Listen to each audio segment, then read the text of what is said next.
Turbo and 2K show.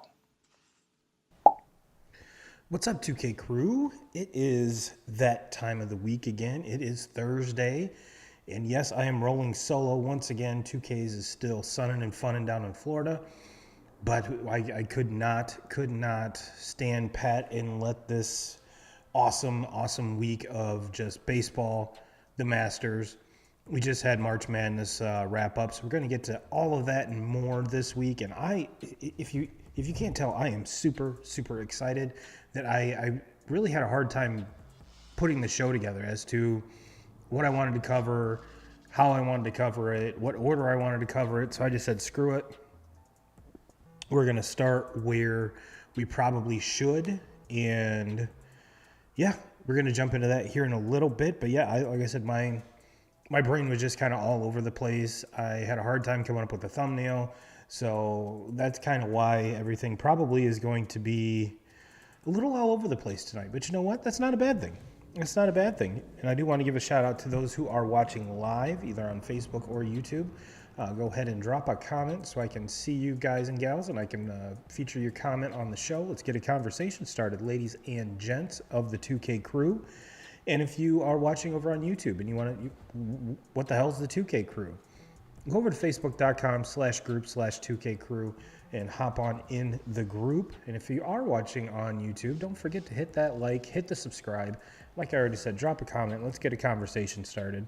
And for those guys and gals in the 2K crew, audio only, we love you even more because, like I've said before, it is probably a 10-to-1 podcast side as opposed to the video side. So big shout out to those that have a set to download. But yeah, give us a 5-star rating over on Apple so that we can shoot on up those rankings. And lastly, before we get into this, a big shout out to Marcellus News, Kay and the crew over here. Go to marcellusnews.com, get your virtual or paper subscription of the Marcellus News. Graciously hosting the 643 studio here in Marcellus. So big shout out to them and their crew. And 2K crew, let's get into it. We had probably one of many momentous days in the baseball season, even if you're not a Tigers fan. I mean, we had the last opening day of Miguel Cabrera's career today. And if I want to say it was last year or even the year before, we saw the weather not really cooperate with the Tigers home opener. But this year was a different story. A great weather. Really couldn't. The only thing that could have went better is actually the score for the Tigers. But one thing I did see that was kind of cool is to get this started off with. This was the ceremonial opening pitch, or the first pitch. And there's Miggy here on the left, Nicholas Lindstrom, Matthew Boyd, not really sure what the hell he's doing in there, Ben Wallace and Calvin Johnson, along with some ceremonial catchers there. But yeah, this was an awesome move by the Tigers to kind of commemorate this very historic day for a very historic person in their organization. And if you are a diehard Detroit fan, you gotta love seeing Calvin Johnson in a Lions jacket. I mean, there hasn't been it's been a rocky time since he left to now. So hopefully things are getting ironed out over there as we speak, and pay that man his money. We got it. The Lions got a good team moving forward. Let's lift that Calvin Johnson curse for the Motor City fans because they deserve better. They deserve a better team than this. And speaking of teams of Detroit, pulled this off Twitter from the Detroit Red Wings. They have their Detroit D unis tonight, which is kind of cool. So even the Red Wings are getting in the baseball hype and the baseball frame of mind, because let's be honest, 2K crew, I know we don't talk about it a lot, but the NBA season is down to less than a handful of games. The NHL is down to less than a handful of games. So I'm sure we'll be at least trending towards the basketball here a little bit. We'll kind of touch on it here and there. But if you've been a fan for any amount of time, you know that we really don't. We dip our toe into the NBA. We really don't get that far into it because we've got shit like this to talk about. We've got baseball. We've got Masters. this is the start of spring, ladies and gentlemen. Like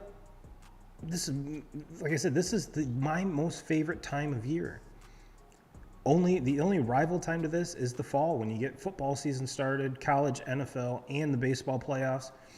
That gets me stoked too. But right now, this is it. This is it, ladies and gentlemen. This is my favorite time of year. And today marks the final checked box for me. Spring starts. We talked about it last week. You got March Madness, you've got opening day of baseball, and now first day of Masters. We're going to get into the Masters coverage as well.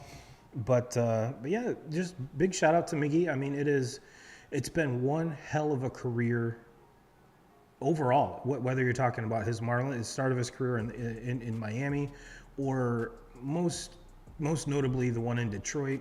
Yes, they should have won at least one World Series with the roster that they had in place. I'm sure there isn't a Tigers fan that will disagree with me on that. But yeah, regardless without the title, without the World Series ring, he is still the greatest right-handed hitter of my generation.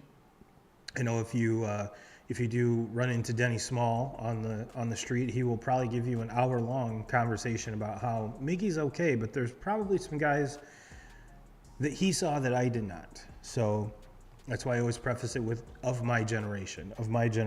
So Miggy, I can't wait to see what you do this year. Like I said, there's going to be celebrations pretty much every week where it'll be the last time at this stadium. And being the type of person that he is, I'm sure he's going to get the normal farewell treatment from the rest of the MLB community. So big shout out to him. This is probably not the team he wanted to ride out with, but he's here, they're here, and they got off to a rocky start. I mean, let's call a spade a spade. I think they were outscored 21-3 in their first series. Okay, but as we're going to dive in, Tampa looks to be a team, ladies and gentlemen. So losing to a team that's undefeated still, and we're going to dive into the run differentials and stuff so far this season. But yeah, this team's been a wagon so far. It's been a wagon. And touch base a little bit with my Red Sox, but mostly as far as the baseball is concerned, we're going to, we're starting out this season with a big salute to Miggy, rightfully so. The only thing that could have went even better today is if they would have got a win. However, it's against my Red Sox, and we're seeing one of the Red Sox off-season acquisitions come up big and often so far.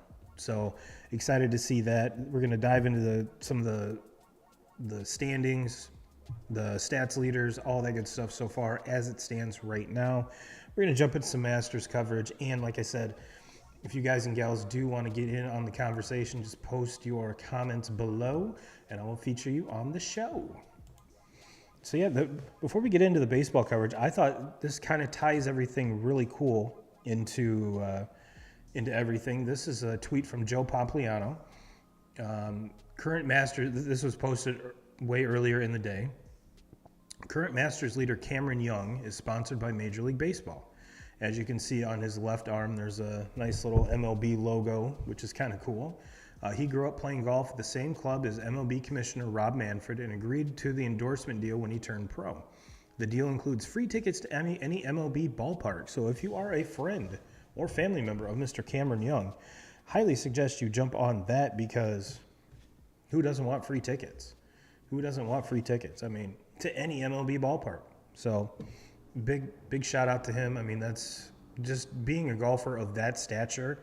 I was talking to a buddy of mine earlier today, and it's like, man, these guys are bitching because they missed their mark by a yard, and I'm happy when my ball goes straight. So you can definitely tell the difference. And just watching these guys, and we're going to get into that here in a little bit, but the scoring was insane, and we're going to get into the weather and how that might change it. But before we do that, let's jump into the MLB here.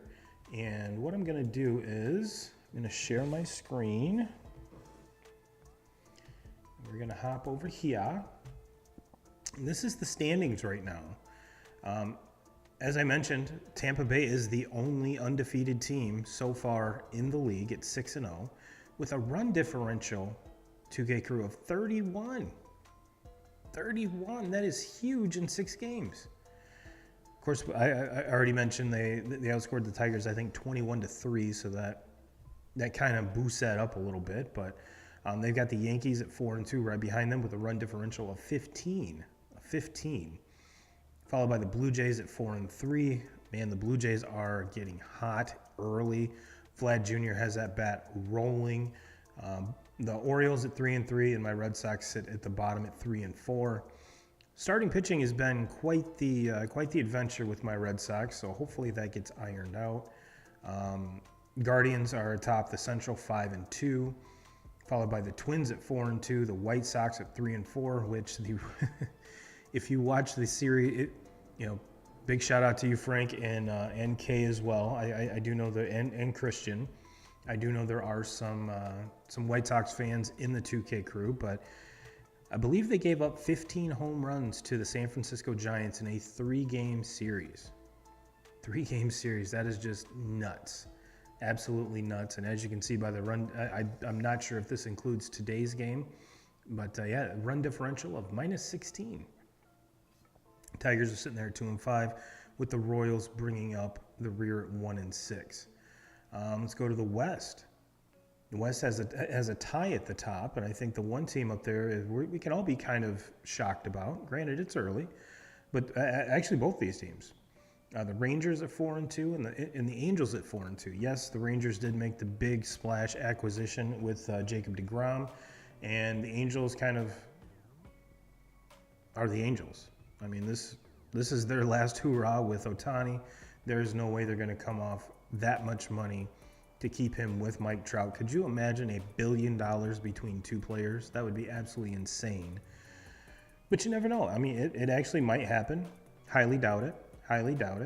Yeah, but they're 1.5 games ahead of Houston, which has come out the gate a little stumbling so far. A little stumbly, followed by the Mariners and the A's. I think if you are a baseball fan, I mean, I am really high on the Mariners this year. I think they're way better than this 2-5 record so far. I think they will get everything buttoned up. That team is way too talented, and they tasted the postseason last year, and I don't think I'm pretty sure they're going to be back. So mark my words on that, 2K crew. And when 2K does get back, we're going to give you our breakdown of each one of these divisions and how we think everything will pan out. And jump over to the National League, the Braves and the Brewers, of all teams, with 1 loss only. And the Braves are currently winning right now 1-0.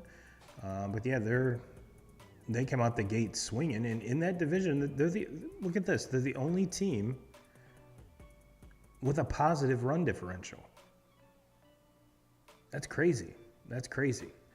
A run differential of 18, where the Mets are at 3-4, so are the Marlins. They have a run differential of 11 and 15, -11, -15. And the Phillies and Nats the Phillies do not look like a good baseball team right now. I mean, for someone that had all the postseason success last year, I mean, wow, that is. But then again, you can't lose the pennant, or you can't win the pennant in April, but we've seen some teams lose the pennant in April. So hopefully they can get that together. That's too good of a ball team. Jump over to the Central. Brewers, like I said, I think surprising us all at 5-1 in that division. But moreover, the surprise, the Pittsburgh Pirates at 4-2. 4-2. That is crazy. The Reds at 3-3.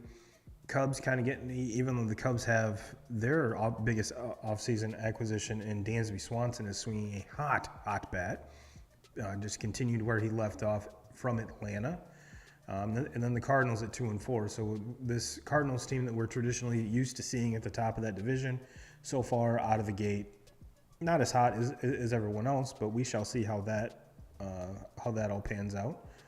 Excuse me. And followed by the West, we've got the Dodgers at 4-2, the Padres at 3-3, and the Diamondbacks at 3-3, Giants at 3-3, and the Rockies at 3-4. So probably the most contested and close-knit division that we've seen here. But like I said, I mean, there really isn't a. You can't really win the division in April, but you sure as hell can lose it.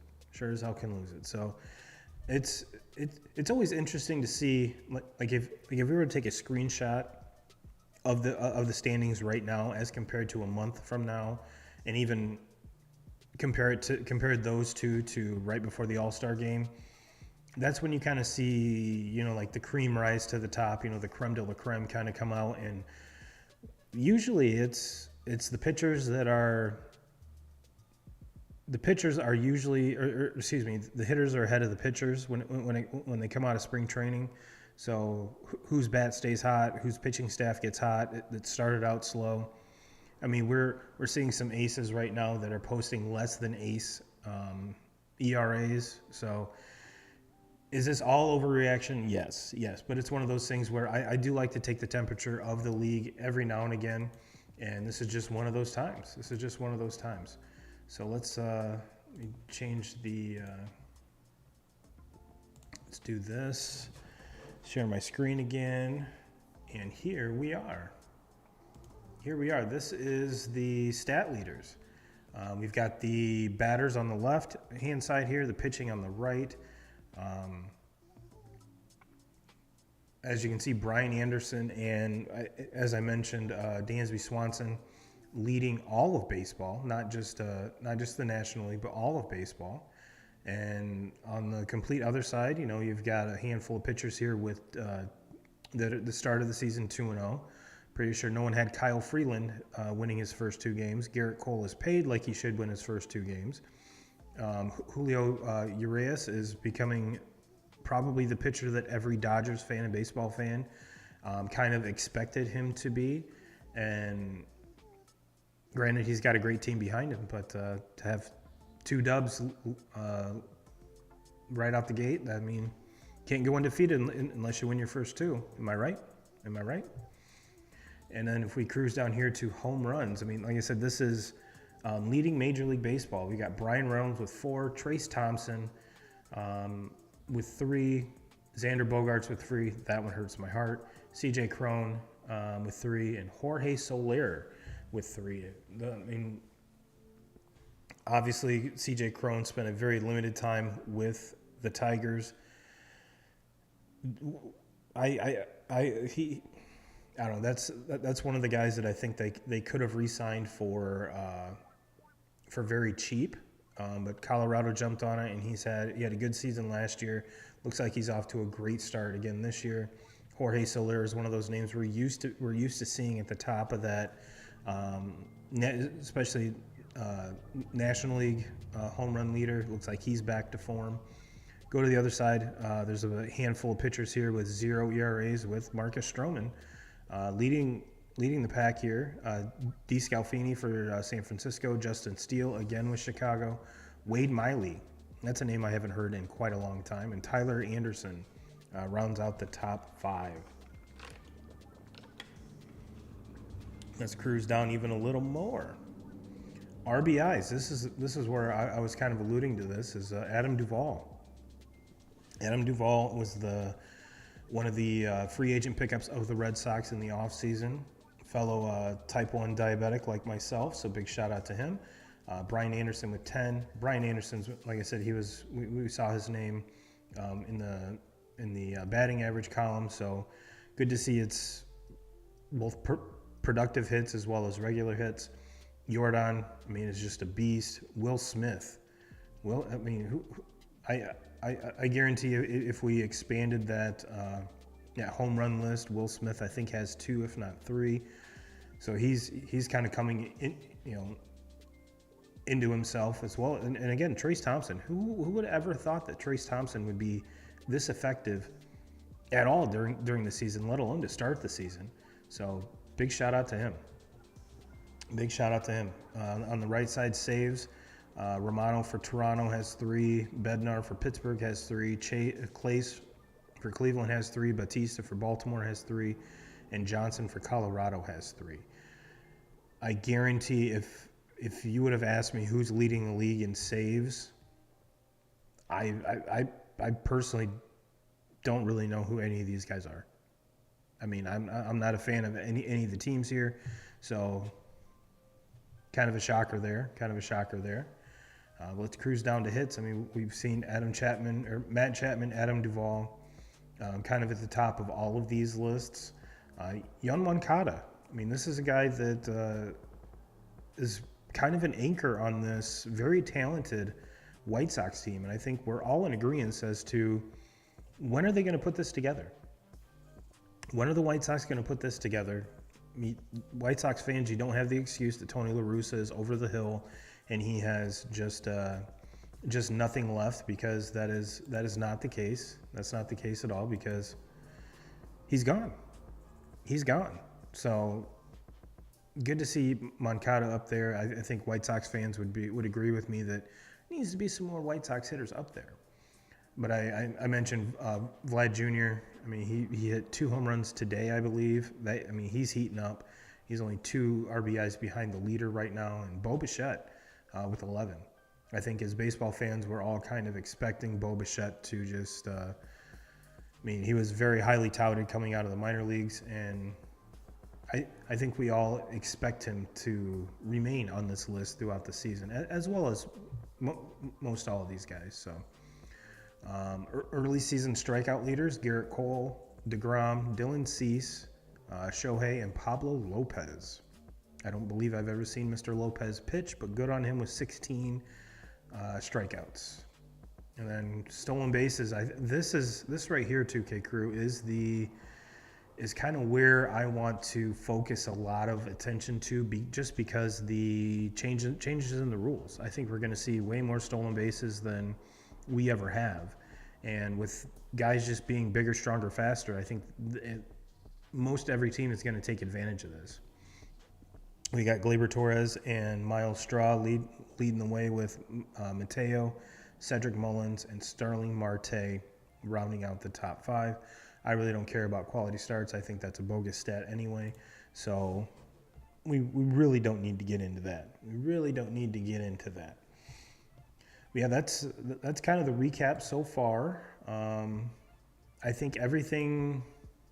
It's kind of hard to say did everything start out the way that I thought, just because of the unprecedented rule changes, and we're gonna wait to talk about the rule changes kind of in depth once 2K gets back into town, because I think it's better to have a conversation than just me ranting and standing on a soapbox. So.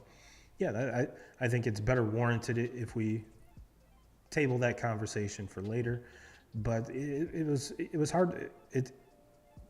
In my mind, when you make unprecedented rule changes like that, which managers are going to take advantage of them? Which players are going to use them to their advantage? Which players are going to struggle with the rule changes? Which teams are just overall going to struggle, because a lot of teams really weren't built to do stuff like this.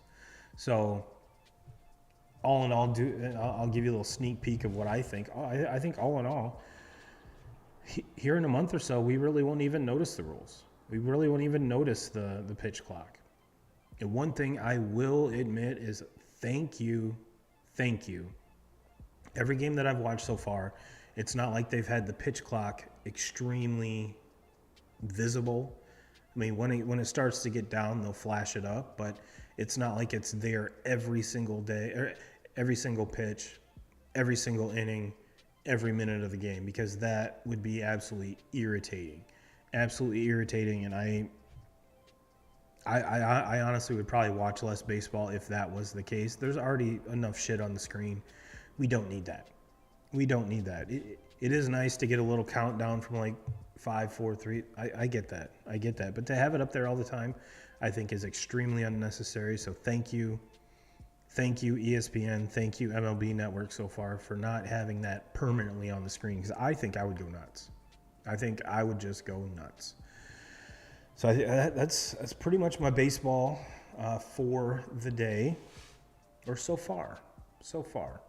Like I said, I had trouble putting the show together, so we might bounce back. I'm trying to keep it all sequential and kind of at least a little bit organized. But let's jump over to the Masters. I have to admit, I was I was watching the Masters today, and let me share my screen here once again. And 2K Crew, all these websites so far that I've showed have been ESPN. There is one other one that's from Fox here that I'll show you here in a little bit. But if you're looking for star power, you're looking for scoring, the first round was where you got everything and more that you would ever want from a golf tournament. We saw Brooks Koepka. I mean, when's the last time we saw his name on a PGA leaderboard? Yes, I know he, before you guys and gals even say anything, I know he won the live tournament last week. That's something I think is for a whole other show, but just to kind of give you my taste on it, it seems like any live tournament is more of an event rather than a competition or a tournament. And let's be honest, this group here is way more talented than any field that live could even think about putting together. So I not taking anything away from anyone that wins one of those, but I think it's harder to win a Masters than it is a live tournament. So if you disagree, that's fine. That's just my opinion. But it's good to see Brooks back up here. I mean, he looked healthy for the first time, and he even said it the last 2 years have been a struggle with injuries. So it's good to see him back. And man, I would hate to do that dude's laundry because, wow, you could tell it was hot in Augusta today because that dude, a lot of these dudes just sweat right through their shirt, and which is going to be a whole different ball game here moving forward, which we'll get into. But yeah, he ties Victor Hovland and Jon Rahm.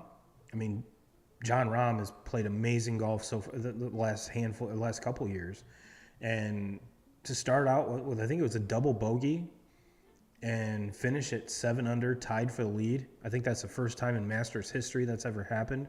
So that was awesome. Jason Day, we haven't seen his name at the top in a long time. And what we saw, or what we saw today was a lot of scoring, and because the conditions were right for it. I mean, the greens were very receptive. The weather was nice. Like I said, it probably was a little hot, but other than that, no real inclement weather, which we are going to see change.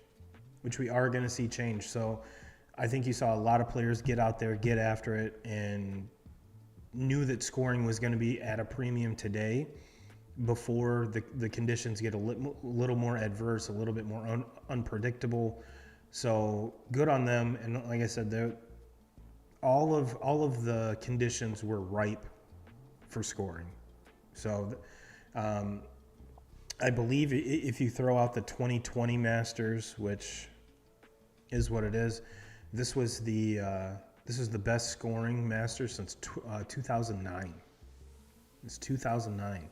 So it was very, very exciting to watch, and I have to admit that I thought a lot of the guys in the morning, on the first little wave there, were going to score way better than those in the afternoon, but that did not seem to be the case. I mean, we've got let's see. Even par is tied for 37th place, which is Francisco Molinari. Haven't heard his name in a while. And Rory is also at even par. Taylor Gooch, which anytime you get to say Taylor Gooch's name, you have to. And then followed by a slew of folks at +1. But we really don't see a lot of the live guys aside from Brooks up here. And that's one of the things I did want to talk about, and what makes Brooks Koepka in this point in his career at the top of the Masters leaderboard of any day. I'm sure he wants to be at the top on Sunday, but just to have this full comeback. I mean, it seemed to me like when he signed with Liv, it was like, okay, I really don't think I'm going to be even competitive anymore on the PGA Tour, so why not take this $150 million?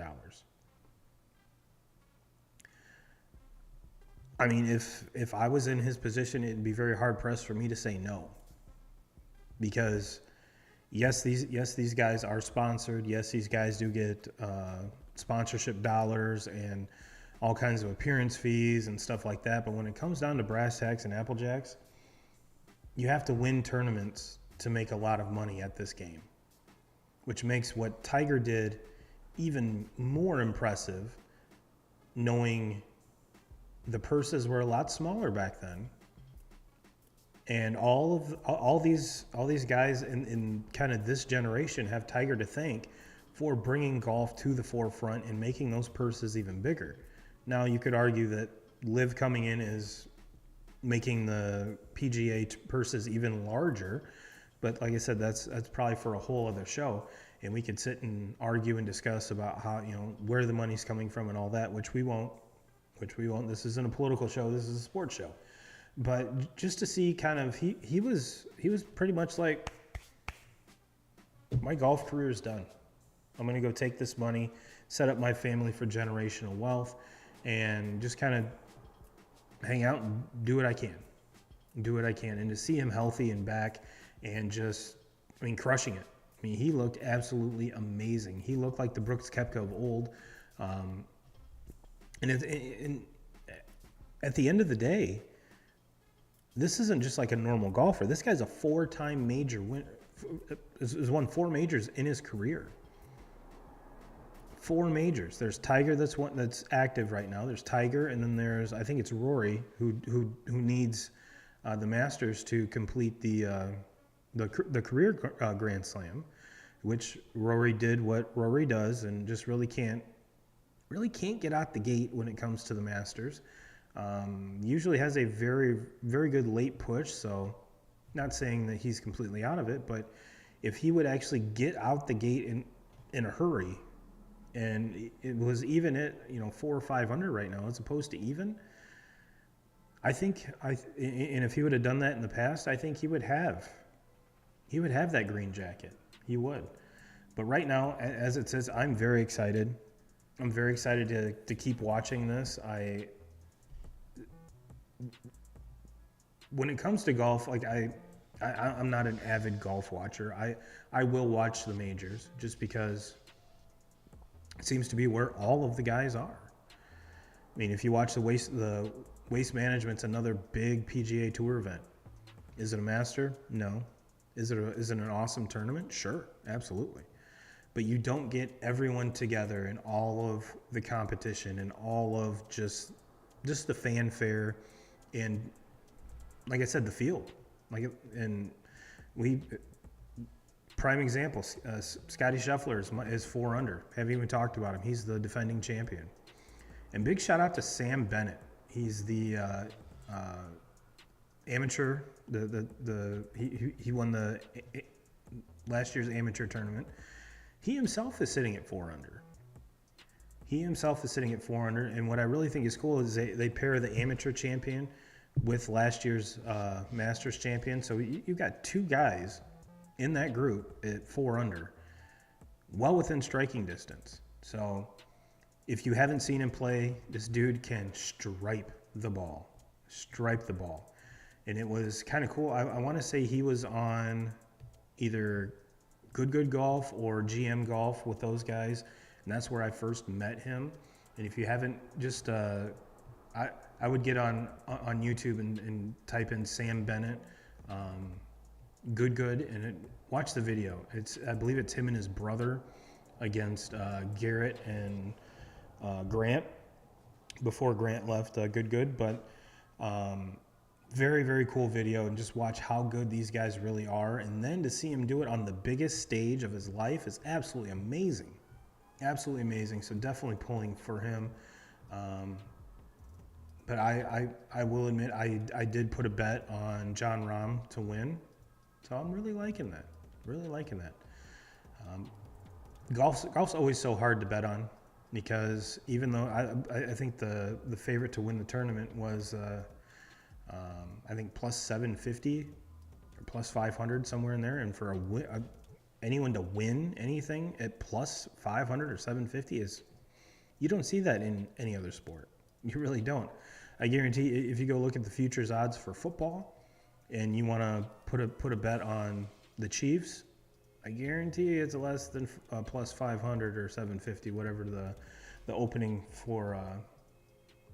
I can't remember who was that. It might have been Scotty Scheffler that was favored to win.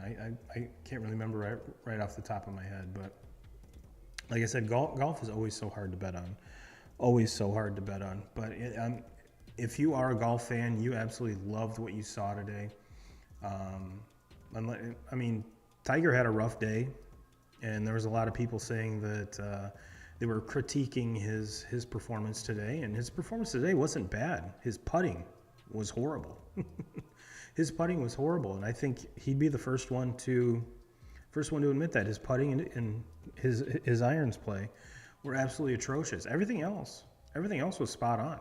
I mean, it kind of looked like vintage Tiger until he got around the green, which is completely unvintage Tiger. Usually he'll hack his way around, but his play around the green and on the green is usually pretty dialed in. So, and I believe he's at plus 2. He's at plus 2, which is 9 shots out of the lead. But we've seen him make some comebacks. Is it possible? Sure. Is it probable? Probably not. Probably not. But wouldn't it be cool if it did happen? Wouldn't it be cool? And like I said, with the, I kind of touched on it here with the, with the weather here, and this really cool website has a thing that, there we go.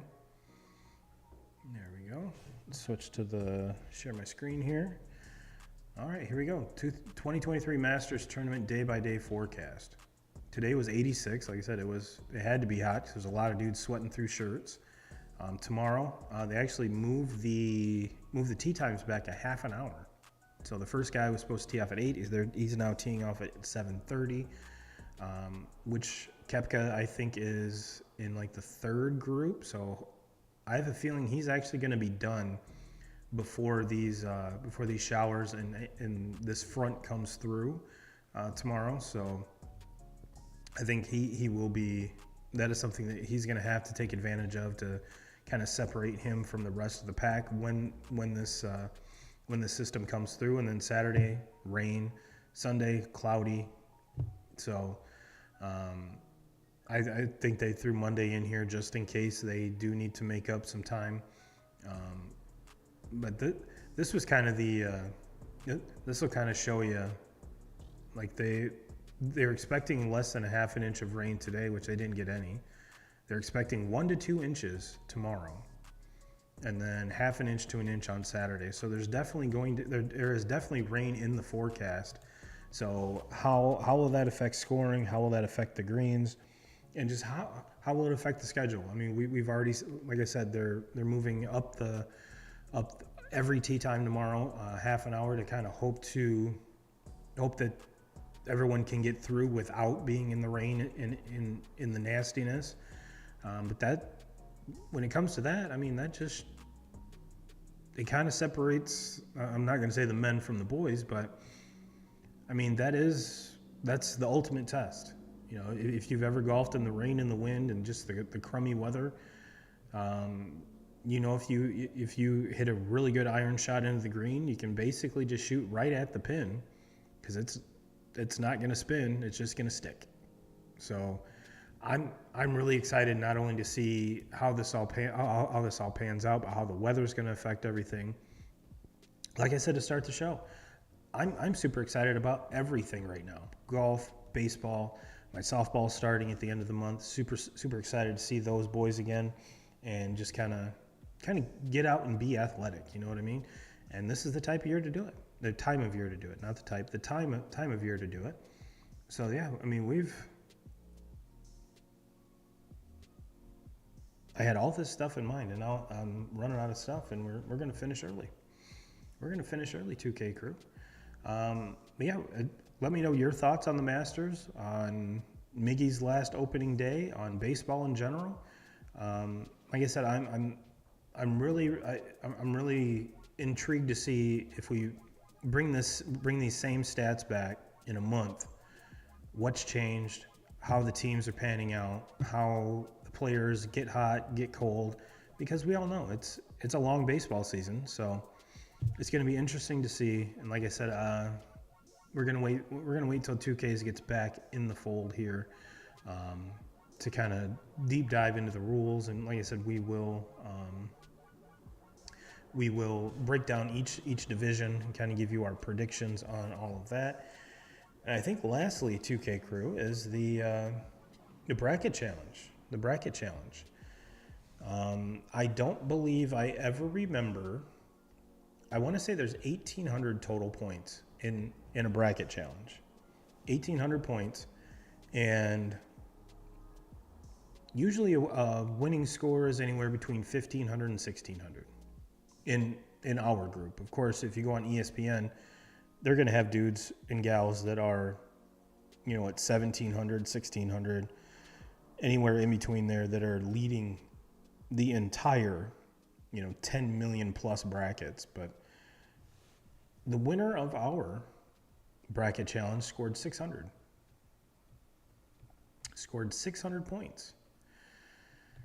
Don't think I ever would have thought we would have seen 600 points win a bracket challenge, but we saw a tournament this year that kind of went the way nobody thought.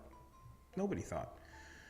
But yes, ladies and gentlemen, you are looking at the two-time defending Turbo and 2K's bracket challenge winner. Me, Mr. Turbo himself. Turbo himself. I was talking to my wife while the game was going on, and 2K's is down in Florida, so you can't sports bet in Florida. So he sends me some cash, and he goes, "Throw this bet down for me." Okay. So I was like, well, 2K's has been hot. 2K's has been hot. So I threw some money right along with him, and I rode with him. And let me pull it up here, because this was going to be an epic hit. An epic hit. And like I said, I haven't been doing worth a shit on any of these, so I was like, I'll ride with him. I'll ride with him. And he sends me he wanted Connecticut -6.5, which hit.